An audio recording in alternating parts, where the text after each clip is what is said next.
आमच्या हक्काचं लेखन व माय मग कुणी नाही केलं भलं व माय अग दिल्लीचं दालन फुलं व माय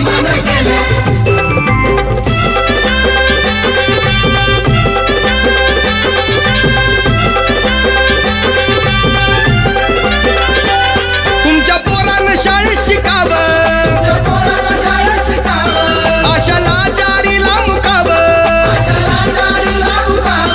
असं सभेमधी भाषण व माय